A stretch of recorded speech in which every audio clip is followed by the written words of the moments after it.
নমস্কার বন্ধুরা, সবাইকে স্বাগত। আশা করছি আপনারা ভালো আছেন, সুস্থ আছেন। আজকে এই ভিডিওর মাধ্যমে আলোচনা করব আগামী মাসে মীন রাশির জন্য কি অপেক্ষা করছে এবং কি হতে চলেছে। চলুন এই ভিডিওর মাধ্যমে জেনে নেওয়া যাক।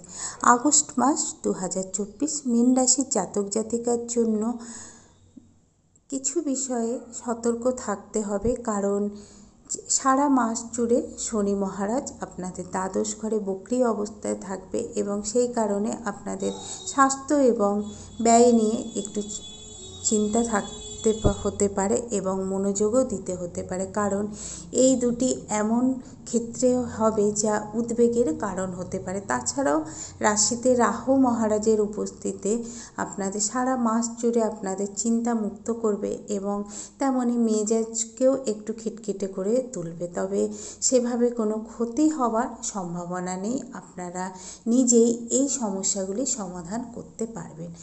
অপ্রয়োজনীয় খরচ করা এবং হুটহাট করে কিছু কিনে নেওয়া বা ভুলভাবে খাওয়া দাওয়া করা আপনাদের স্বাস্থ্যকে নষ্ট করতে পারে এবং সেই সাথে আপনারা আর্থিক অবস্থাকেও প্রভাবিত করতে পারবেন। তাই আপনাদের সতর্ক থাকতে হবে যাতে অতিরিক্ত ব্যয় না হয় এবং হুটহাট খাওয়া থেকে শরীর যাতে শারীরিক কোনো সমস্যা না হয়।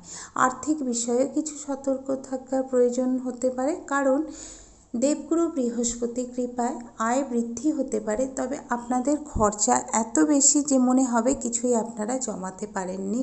কর্মক্ষেত্রে আপনাদের সতর্ক থাকতে হবে, এগিয়ে যেতে হবে, কারণ আপনাদের সহকর্মীরা আপনাদের পূর্ণ সমর্থন দেবে এবং সেই কারণে বলবান বৃদ্ধি পাবে বা কর্মক্ষেত্রে আপনারা অবস্থানকে উন্নত করবেন।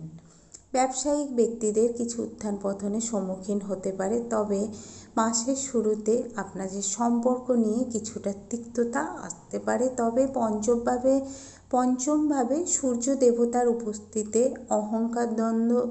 অহংকারও একটু আসতে পারে, এগুলোকে কন্ট্রোল করতে হবে আপনাদের। তবে পারিবারিক জীবনে একটু তিক্ততা আসতে পারে, তবে পঞ্চমভাবে সূর্য দেবতার উপস্থিতিতে আপনাদের অনুকূল হওয়ার সম্ভাবনা রয়েছে। অবিবাহিতদের অপ্রয়োজনীয় সন্দেহজনক সম্ভাবনা এড়ানো উচিত। শিক্ষার্থীদের জন্য সময়টা ভালো যাবে, তবে আপনাদের কঠোর পরিশ্রম সফল হতে পারে। পারিবারিক জীবন সুখ থাকবে বা আপনাদের খুশি রাখতেও সাহায্য করবে। সব মিলিয়ে বলতে গেলে পারিবারিক জীবনযাপন সুখেরই থাকবে।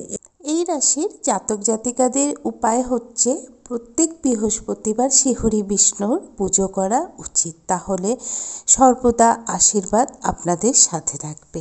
এই ছিল আজকে ভিডিও। আশা করছি ভিডিওটা ভালো লেগেছে। ভিডিওর সাথে শেষ পর্যন্ত থাকার জন্য